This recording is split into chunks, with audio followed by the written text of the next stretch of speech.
Hello friends, ಎಲ್ಲರಿಗೂ ನಮಸ್ಕಾರ. ಇವತ್ತಿನ ದಿನ ನಾವು ಅನ್ನದ ಪಾಯಸ ಮಾಡೋದನ್ನು ಹೇಗೆ ಅಂತ ತಿಳ್ಕೊಳ್ಳೋಣ. ಒಂದು ಗ್ಲಾಸ್ ನಾನು ಅಕ್ಕಿ ತೊಗೊಂಡಿದ್ದೀನಿ, ಅದನ್ನು ಬೌಲ್ ಹಾಕ್ತಾಯಿದ್ದೀನಿ. ಅದನ್ನು ಚೆಂದಾಗ ತೊಳ್ಕೊಬೇಕು.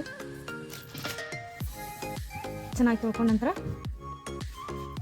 2 ಸಲ ತೊಳ್ಕೊಂಡು ಒಣ ಬಟ್ಟೆ ಮೇಲೆ ಅದನ್ನು ಹರಡ್ಕೊಂಡು ಒಣಗಿಸ್ಕೋಬೇಕು. ಬಿಸಿಲಲ್ಲಿ ಒಣಗಿಸ್ಬಾರ್ದು, ನೆರಳಲ್ಲೇ ಒಣಗಿಸ್ಬೇಕು. ಚೆನ್ನಾಗಿ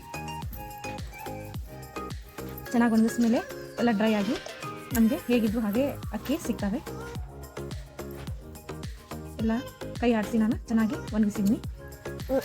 ಒಣಗಿಸಿದ್ಮೇಲೆ ಈ ಥರ ಅಕ್ಕಿ ನಮಗೆ ಕಾಣ್ತವೆ. ಆಮೇಲೆ ಬೌಲ್ನ ಬಾಳ್ಗೆನ ಇಟ್ಟು ಸ್ಟಾರ್ಟ್ ಮಾಡಿದ್ದೀನಿ. ತುಪ್ಪ ಹಾಕೋತಾ ಇದ್ದೀನಿ. 1-2 ಸ್ಪೂನ್ ಹಾಕಿದ್ರು ನಡೆಯುತ್ತೆ, 1 ಸ್ಪೂನ್ ಆದರೂ ಹಾಕ್ಬೋದು. ಹಾಕಿ ಸ್ವಲ್ಪ ಬಿಸಿ ಆದಮೇಲೆ ಆ ಅಕ್ಕಿನ ಇದಕ್ಕೆ ಹಾಕಬೇಕು. ಅಕ್ಕಿ ಹಾಕಿದ್ಮೇಲೆ ಚೆನ್ನಾಗಿ ಸ್ವಲ್ಪ ಹುರಿಬೇಕು. ಸ್ವಲ್ಪ ಬ್ರೌನಿಷ್ ಬಂದರೆ ಸಾಕು. 1-2 ಸಲ ಕೈ ಆಡಿಸಿದ್ರೆ ಸಾಕು, ಚೆನ್ನಾಗಿ ಹುರಿತವೆ. ನಾವು ಯಾವ ಗ್ಲಾಸಿಗೆ ಅಕ್ಕಿ ಹಾಕೊಂಡಿರ್ತೀವಲ್ಲ ಅದೇ ಗ್ಲಾಸಿಂದ ನಾವು ಹಾಲನ್ನು ಹಾಕಬೇಕಾಗುತ್ತೆ. 1 ಕಪ್ ಅಕ್ಕಿಗೆ ನಾವು 6 ಗ್ಲಾಸ್ನ ಹಾಲು ಹಾಕ್ತಾ ಇದ್ದೀನಿ. 1 ಹಾಕಿದ್ದೀನಿ ಇವಾಗ. 2, 3, 4 ಹೀಗೆ 1-5-6 ಗ್ಲಾಸ್ನ ನಾವು ಹಾಕಬೇಕಾಗುತ್ತೆ.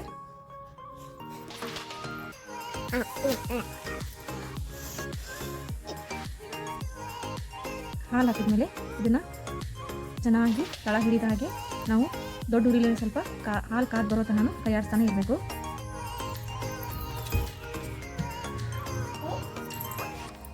ಹೀಗೆ ಕೈ ತಿರುತ್ತಾ ಇದ್ದರೆ ತಳ ಹೊತ್ತೋದಿಲ್ಲ, ಇಲ್ಲಾಂದರೆ ಸೀದೋಗ್ಬಿಡುತ್ತೆ. ಈಗ ನೋಡಿ ಹಾಲು ಕುದೀತಾ ಇದೆ. ಪಾಯಸ ಅಕ್ಕಿ ಎಲ್ಲ ಚೆನ್ನಾಗಿ ಕುದೀತಾ ಇದೆ. ಅದ್ರ ಜೊತೆಗೆ ನಾವು ಒಂದು ಬಾಣಲೆ ತಗೊಂಡು ಅದಕ್ಕೆ ತುಪ್ಪ ಹಾಕ್ಕೋಬೇಕು.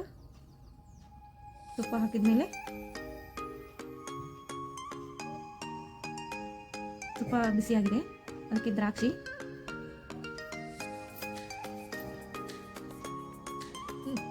ಉಬ್ಬಿ ಬಂದಿದೆ.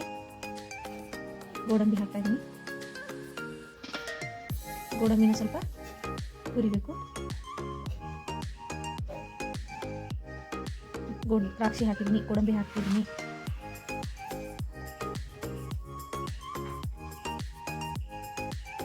ಗೋಡಂಬಿ ಎಲ್ಲ ಹಾಕಾಗಿದೆ.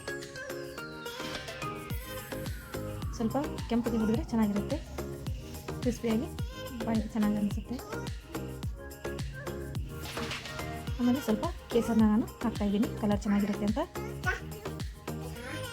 ಸ್ವಲ್ಪನೇ ಹಾಕಿದರೆ ಸಾಕು, ಕಲರ್ ಅಂತಾನೆ ಹಾಕ್ತಾ ಇದ್ದೀನಿ. ಏಲಕ್ಕಿ ಸ್ವಲ್ಪ ಹಾಕ್ತಾ ಇದ್ದೀನಿ. ಆಮೇಲೆ ಬಾದಾಮ್ ಕೂಡ ಹಾಕೋಬೋದು, ಇದೆಲ್ಲ ಆಪ್ಷನಲ್. ಹಾಕಿ 1 ರೌಂಡು ಸೌಟಿಂದ ಕೈ ಆಡಿಸಿಟ್ರೆ ಕುದೀತಾ ಇದೆ ಚೆನ್ನಾಗಿ. ನೋಡಿ, ಸ್ವಲ್ಪ ಖೋವಾನ ಹಾಕ್ತಾ ಇದ್ದೀನಿ. ಖೋವಾ, ಸಕ್ಕರೆ ಟೇಸ್ಟಿಗೆ ತುಂಬಾ ಚೆನ್ನಾಗಿರುತ್ತೆ ಇದು. ಸಕ್ಕರೆ ಸ್ವಲ್ಪ ನೀರಿನ ಅಂಶ ಬಿಡುತ್ತೆ. ಇವಾಗ ತೇವಾಂಶ ಇರೋದ್ರಿಂದ 1.5 ಕಪ್ನಷ್ಟು ನಾನು ಸಕ್ಕರೆ ಹಾಕ್ತಾ ಇದ್ದೀನಿ. ನಾನು ಯಾವ ರೀತಿ ತೋರಿಸಿದ್ದೀನಿ ಅದೇ ರೀತಿ ಮಾಡಿ, ತುಂಬಾ ಚೆನ್ನಾಗಿರುತ್ತೆ. ಸೌಟಿಂದ ಹೀಗೆ ಸ್ವಲ್ಪ ತಿರುಗಿದ್ರೆ ಸಾಕು, ಸಕ್ಕರೆ ಎಲ್ಲ ಕರಗಿಬಿಡುತ್ತೆ. ಸ್ವಲ್ಪ ನಿಮಗೆ ಗಟ್ಟಿ ಅನಿಸಿದ್ರೆ ಇನ್ನೂ ಸ್ವಲ್ಪ ಹಾಲನ್ನು ಹಾಕೋಬೋದು. ಮಕ್ಕಳು ಇದನ್ನು ತುಂಬಾ ಇಷ್ಟಪಡ್ತಾರೆ.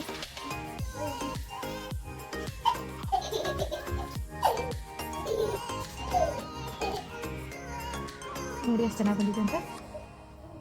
ಸಕ್ಕರೆ ಎಲ್ಲ ಕರಗಿ ಗೋಡಂಬಿ, ದ್ರಾಕ್ಷಿ ಅವು ಎಲ್ಲ ಕಾಣ್ತಾ ಇದ್ದಾವೆ. ಕೇಸರ್ಸ್ ಕೂಡ ಅದು ಕಲರ್ ಬಿಡ್ತಾ ಇದೆ.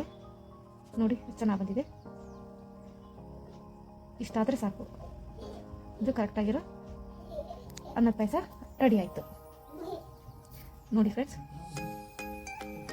ಕೇಸರ್ ಹೇಗೆ ಕಲರ್ ಬಿಡ್ತಾ ಇದೆ ಅಂತ.